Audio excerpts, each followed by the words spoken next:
जय श्री कृष्णा। देव गुरु बृहस्पति को बुद्धि और शिक्षा का कारक माना जाता है।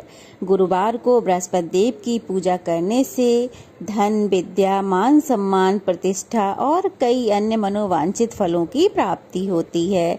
धार्मिक ग्रंथों के अनुसार गुरुवार को भगवान बृहस्पति की पूजा का विधान है। गुरुवार के दिन व्रत करके व्रत की कथा सुनने से घर में सुख समृद्धि बनी रहती है।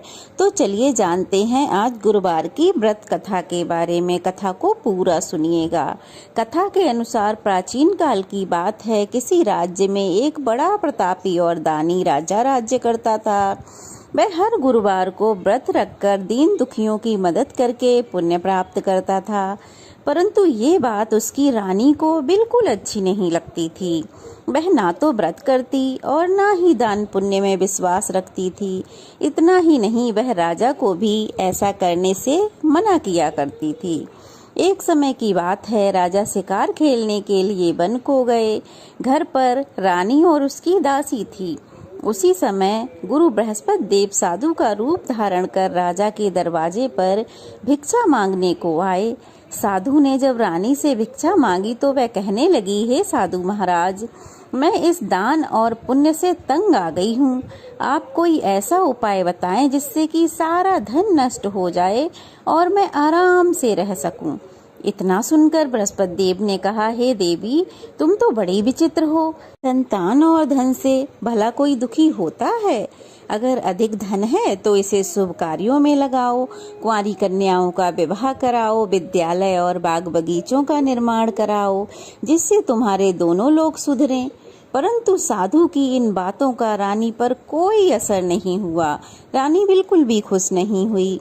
उसने कहा कि मुझे ऐसे धन की आवश्यकता नहीं है जिसे मैं दान दूं और जिसे संभालने में ही मेरा पूरा समय नष्ट हो जाए। तब साधु ने कहा, अगर तुम्हारी ऐसी इच्छा है तो तुम जैसा चाहती हो वैसा ही होगा। मैं जो कहता हूँ तुम वैसा ही करना। गुरुवार के दिन तुम घर को गोबर से लीपना, अपने बालों को पीली मिट्टी से धोना, राजा से हजामत बनाने को कहना, भोजन में मांस मदिरा का प्रयोग करना, कपड़े धोबी के यहाँ धोने को देना। इस प्रकार 7 बृहस्पतिवार करने से तुम्हारा समस्त धन नष्ट हो जाएगा। इतना कहकर साधु महाराज का रूप धारण किए बृहस्पति देव वहां से अंतर्ध्यान हो गए। साधु के अनुसार कही बातों को पूरा करते हुए रानी को अभी केवल 3 बृहस्पतिवार ही बीते थे कि उसकी समस्त धन संपत्ति नष्ट हो गई। भोजन के लिए राजा का परिवार तरसने लगा।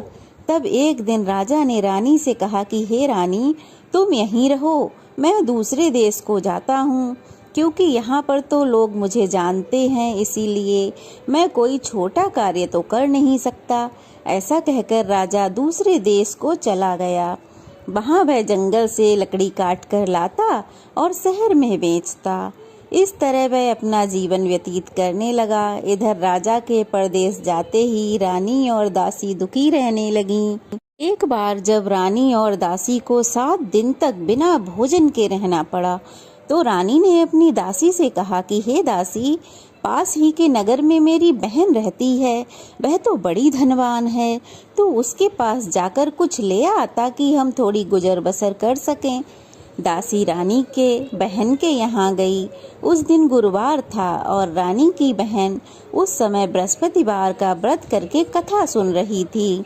दासी ने रानी की बहन को अपनी रानी का संदेश दिया, लेकिन रानी की बड़ी बहन ने कोई उत्तर नहीं दिया।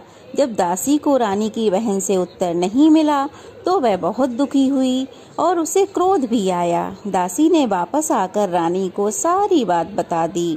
ये सुनकर रानी ने अपने भाग्य को कोसा। उधर रानी की बहन ने सोचा कि मेरी बहन की दासी आई थी, परंतु मैंने उससे कुछ नहीं कहा, कुछ नहीं बोली, इससे तो वह बहुत दुखी हुई होगी। कथा सुनकर पूजा समाप्त करके वह अपनी बहन के घर आई और कहने लगी, हे बहन, मैं बृहस्पतिवार का व्रत कर रही थी, तुम्हारी दासी मेरे घर आई थी, परंतु जब तक कथा होती है तब तक ना तो उठते हैं और ना ही बोलते हैं, इसीलिए मैं नहीं बोली। बताओ दासी, तुम क्यों आई थी? रानी बोली, बहन तुमसे क्या छुपाऊं, हमारे घर में खाने तक को अनाज नहीं है। ऐसा कहते कहते रानी की आंखें भर आईं। उसने दासी समेत पिछले 7 दिनों से भूखे रहने की बात उसको बताई। रानी की बहन बोली, देखो बहन, भगवान बृहस्पति देव सबकी मनोकामना पूर्ण करते हैं। देखो शायद तुम्हारे घर में भी अनाज रखा हो। पहले तो रानी को विश्वास नहीं हुआ, पर बहन के आग्रह करने पर उसने अपनी दासी को अंदर भेजा तो सचमुच अनाज से भरा एक घड़ा मिल गया। ये देखकर दासी को बड़ी हैरानी हुई। दासी ने रानी से कहा कि हे रानी, जब हमको भोजन नहीं मिलता तो हम व्रत ही तो करते हैं, इसीलिए क्यों न इससे व्रत कथा और विधि पूछ ली जाए ताकि हम भी व्रत कर सकें। तब रानी ने अपनी बहन से बृहस्पतिवार व्रत के बारे में पूछा। उसकी बहन ने बताया, बृहस्पतिवार के व्रत में चने की दाल और मुनक्का केले की जड़ में अर्पित किए जाते हैं तथा दीपक जला के व्रत कथा सुनी अथवा पढ़ी जाती है और पीला ही भोजन किया जाता है। इससे बृहस्पति देव और भगवान विष्णु बहुत प्रसन्न होते हैं। व्रत और पूजा की विधि बताकर रानी की बहन तो अपने घर को लौट आई। 7 दिन बाद जब गुरुवार आया तो रानी और दासी ने व्रत रखा। वह घुड़साल में जाकर चना और गुड़ लेकर आई, फिर उससे केले की जड़ तथा भगवान विष्णु की पूजा की। अब पीले भोजन की चिंता को लेकर दोनों बड़ी दुखी थीं, क्योंकि उन्होंने व्रत तो रख लिया था, इसीलिए बृहस्पति देव उनसे प्रसन्न थे। वह एक साधारण व्यक्ति का रूप धारण करके 2 थालों में पीला भोजन दासी को दे गए। भोजन पाकर दासी प्रसन्न हुई और फिर रानी के साथ मिलकर भोजन ग्रहण किया।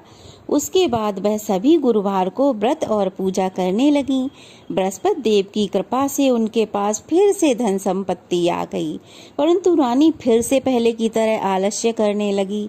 तब दासी बोली, देखो रानी, तुम पहले भी इसी प्रकार आलस्य करती थी। तुम्हें धन रखने में कष्ट होता था, इस कारण सभी धन नष्ट हो गया, और अब जब देव की कृपा से दोबारा प्राप्त हुआ है तो तुम फिर से आलस करने लगी हो। रानी को समझाते हुए दासी कहती है कि बड़ी मुसीबतों के बाद हमने ये धन पाया है, इसीलिए हमें इसे दान पुण्य करना चाहिए, भूखों को भोजन कराना चाहिए और धन को शुभ कार्यों में खर्च करना चाहिए। इससे तुम्हारे कुल का यश बढ़ेगा, स्वर्ग की प्राप्ति होगी और पितर प्रसन्न होंगे। दासी की बात को सुनकर रानी अपना धन शुभ कार्यों में खर्च करने लगी। इससे पूरे नगर में उनका यश बढ़ने लगा। उधर दूसरी ओर एक दिन राजा दुखी होकर जंगल में पेड़ के नीचे आसन जमाकर बैठा हुआ था। वह अपनी दशा को याद करके बहुत दुखी होने लगा। उस दिन गुरुवार का दिन था। एकाएक उसने देखा कि उसी समय एक साधु प्रकट हुए। साधु के भेष में वह गुरु बृहस्पति देव थे। लकड़हारे के सामने आकर बोले, लकड़हारे, सुनसान जंगल में तुम किस व्यर्थ चिंता में बैठे हुए हो? लकड़हारे ने हाथ जोड़कर गुरुदेव को प्रणाम किया और अपनी सारी पुरानी बातों को वह गुरुदेव के सामने कहने लगा। महात्मा जी ने कहा, हे राजा, तुम्हारी रानी ने गुरु बृहस्पति देव का अनादर किया था, जिस कारण तुम्हें यह कष्ट भोगना पड़ा। अब तुम चिंता ना करो और मेरे कहे हुए मार्ग पर चलो तो तुम्हारे सारे कष्ट दूर हो जाएंगे और पहले से भी अधिक धनवान हो जाओगे। भगवान की कृपा से तुम्हें सब कुछ प्राप्त होगा। तुम बृहस्पतिवार के दिन कथा किया करो। 2 पैसे के चने और मुनक्का लाकर उनका प्रसाद बनाओ। शुद्ध जल के लोटे में शक्कर और हल्दी मिलाकर केले के पेड़ की पूजा किया करो। तब पश्चात इस कथा को श्रवण किया करो। साधु के ऐसे वचन सुनकर वह लकड़हारा बोला, हे प्रभु, मुझे लकड़ी बेचकर इतना पैसा नहीं मिलता जिसे मैं भोजन के उपरांत कुछ बचा सकूं। मैंने रात्रि के स्वप्न में अपनी रानी को बड़ा व्याकुल देखा। मेरे पास तो कुछ भी नहीं है जिससे मैं उसकी खोज खबर तक ले सकूं। गुरु बृहस्पति देव ने कहा कि किसी बात की चिंता मत करो, तुम रोजाना की तरह लकड़ियां लेकर जाओ। तुमको रोज से दुगना धन मिलेगा, जिससे तुम भली भांति व्रत और पूजन कर सकोगे। इतना कहकर साधु वहां से अंतर्ध्यान हो गए और धीरे धीरे समय बीतने लगा और वही फिर बृहस्पतिवार का दिन आया। लकड़हारे ने जंगल से लकड़ियां काटी और शहर को बेचने गया। उस दिन राजा को रोज से दुगना धन मिला और उस धन से उसने गुरु बृहस्पति देव की पूजा की संपूर्ण सामग्री खरीद लाया और व्रत किया, पूजा की। परंतु दूसरे सप्ताह राजा व्रत करना भूल गया। इस कारण बृहस्पति देव नाराज हो गए। उस दिन उस नगर के राजा के यहाँ विशाल यज्ञ का आयोजन किया गया था और पूरे शहर में ये घोषणा कर दी गई थी कि कोई भी मनुष्य अपने घर में चूल्हा ना जलाए। सभी राजा के यहाँ निमंत्रण में भोजन करने आए। अब क्या था, उस नगर के सभी निवासी राजा के यहाँ भोजन करने को पहुँचे, परंतु लकड़हारा कुछ देर से पहुँचा। देर से पहुँचने के कारण राजा स्वयं उसे अपने महल में ले गए और भोजन करा रहे थे कि तब तक रानी की दृष्टि खूंटी पर पड़े उनके नौलक्खा हार की तरफ गई। वह हार रानी को नहीं दिखा, इसीलिए वह व्याकुल होकर राजा को बताया कि वो हार खूंटी पर नहीं है, हो न हो इस लकड़हारे ने ही लिया है। अब क्या था, रानी के कहने से राजा ने उस लकड़हारे को कारागार में डलवा दिया। लकड़हारा कारागार में पड़ गया तो वो बहुत दुखी होकर विचार करने लगा कि न जाने कौन से जन्म के कर्म के कारण इतना दुख प्राप्त हो रहा है, और ऐसा सोचकर उस साधु को याद करने लगा जो उसे जंगल में मिला था। भी गुरु बृहस्पति देव अपने भक्त की करुण पुकार पर तुरंत वहां प्रकट हुए और उसकी दशा को देखकर कहने लगे, हे मूर्ख, तूने बृहस्पति देव की कथा पूजा नहीं की, इस कारण तुम्हें ये दुख प्राप्त हुआ है। इसीलिए अगले गुरुवार को तुम्हें कारागार के दरवाजे पर 4 पैसे पड़े मिलेंगे, उनसे तुम पूजा करना और तब तुम्हारा ये दुख दूर हो जाएगा। बृहस्पतिवार के दिन राजा को कारागार के दरवाजे पर 4 पैसे पड़े मिले।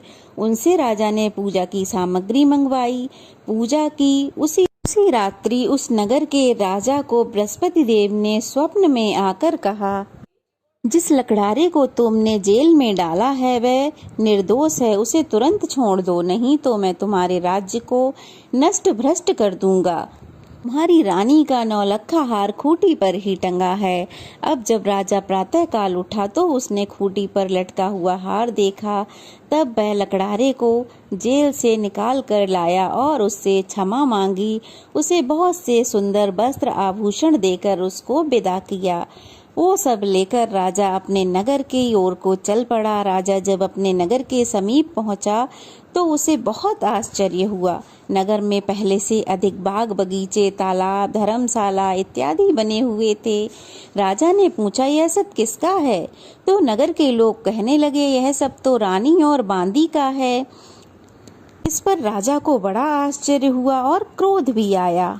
उधर जब रानी ने यह समाचार सुना कि राजा आ रहे हैं तो उसने बांदी से कह दिया कि हे बांदी, राजा हमारी ऐसी हालत देखकर कहीं लौट न जाएं, इसीलिए तू दरवाजे पर ही खड़ी हो जा।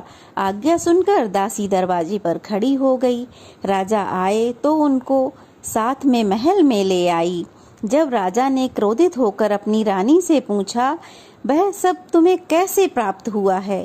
तो रानी ने कहा, यह सब हमें बृहस्पति देव की व्रत के प्रभाव के कारण मिला है। यह सब सुनकर राजा ने निश्चय किया कि 7 दिन में तो सब पूजा करते हैं और व्रत कथा पढ़ते हैं। मैं प्रतिदिन दिन में 3 बार कहानी सुनूंगा। अब तो हर रोज राजा के दुपट्टे में चने की दाल बनी रहती तथा दिन में वह 3 बार कहानी कहा करते। एक रोज राजा ने यह विचार किया कि चलो अपनी बहन के यहाँ हो आते हैं। यह निश्चय कर वह घोड़े पर सवार होकर अपनी बहन के यहाँ के लिए चल पड़े। मार्ग में उसने देखा कि एक आदमी मुर्दा है, सब लोग उसको लेकर जा रहे हैं। उन्हें राजा ने रोक कर कहा कि भाइयों, मेरी बृहस्पतिवार की कथा सुन लो। इस पर कुछ लोग तो क्रोधित हो गए और बोले, इधर हमारे आदमी की मृत्यु हो गई है, उधर तुम्हें अपनी कथा की पड़ी है। परंतु कुछ लोग बुद्धिजीवी भी थे, उन्होंने कहा चलो कोई बात नहीं, इसकी कथा सुन लेते हैं। अभी कथा आदि ही हुई थी कि मुर्दा हिलने लगा। जब तक कथा समाप्त हुई वह राम राम कहकर उठ खड़ा हुआ। अब कथा पढ़कर राजा आगे चला। आगे मार्ग में चलते हुए एक किसान हल जोत रहा था। राजा ने उसे देखकर कहा, अरे भाई, मेरी गुरुवार की कथा सुन लो। किसान बोला, जब तक मैं तुम्हारी कथा सुनूंगा तब तक मैं 4 हरैया जोड़ लूंगा, अपनी कथा किसी और को सुनाना। इस तरह राजा आगे चलने लगा।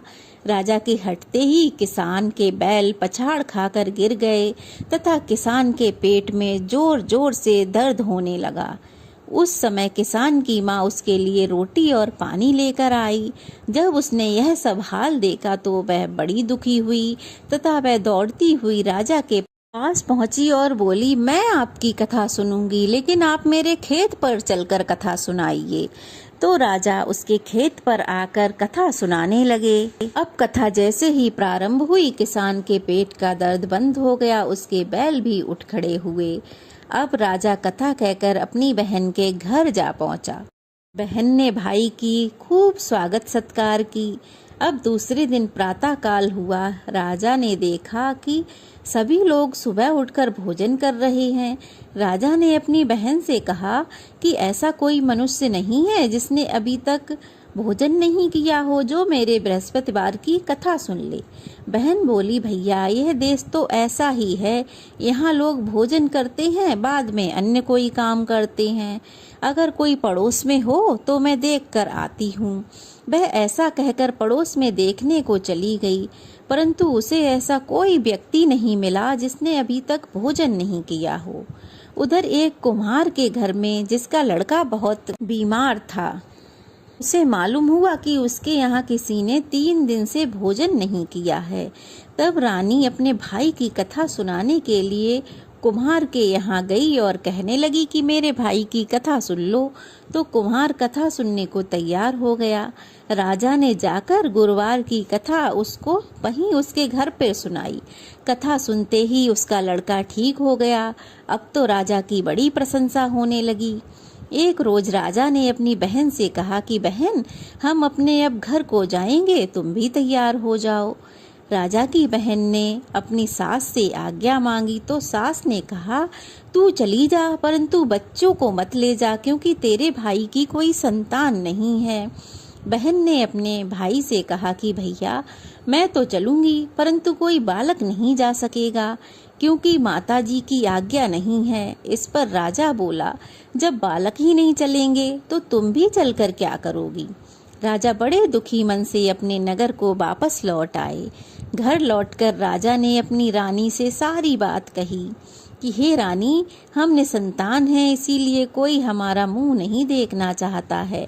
और ऐसा बोलकर राजा भोजन इत्यादि नहीं किए और अपने महल में जाकर विश्राम करने लगे। रानी बोली, हे प्रभु, बृहस्पति देव ने हमें जब सब कुछ दिया है तो वह हमें संतान भी अवश्य देंगे। उसी रात बृहस्पति देव स्वप्न में आकर कहने लगे कि राजा उठ, तेरे दुख के दिन समाप्त हुए, तेरी रानी गर्भ से है। राजा गुरु बृहस्पति देव की बात सुनकर बहुत ज्यादा प्रसन्न हुए। राजा की खुशी का तो कोई ठिकाना ही नहीं रहा था। फिर क्या था, 90 महीने में रानी के गर्भ से एक सुंदर पुत्र पैदा हुआ। तब राजा बोला, हे रानी, एक स्त्री बिना भोजन के तो रह सकती है, परंतु बिना कुछ कहे नहीं रह सकती। तुम मेरी बहन आए तो उसे कुछ कहना मत। रानी ने ऐसा सुनकर कहा कि हाँ ठीक है, कुछ नहीं कहूँगी। उधर जब राजा की बहन ने यह शुभ समाचार सुना तो वह बहुत खुश हुई और बधाई लेकर अपने भाई के घर आई। तब रानी ने कहा, घोड़ा चढ़कर तो नहीं आई, गधा चढ़ी आई। राजा की बहन बोली, भाभी, अगर मैं इस प्रकार ना कहती तो तुम्हें औलाद कैसे मिलती। बृहस्पति देव तो ऐसे ही हैं, जिनके मन में जो मनोकामना होती है वे अवश्य ही पूर्ण करते हैं। जो भी व्यक्ति प्रेम पूर्वक इस व्रत को धारण करता है, इस कथा को सुनता है, पढ़ता है, उसकी सभी मनोकामनाएं बृहस्पति देव अवश्य ही पूर्ण करते हैं। तो यह थी बृहस्पति देव की कथा।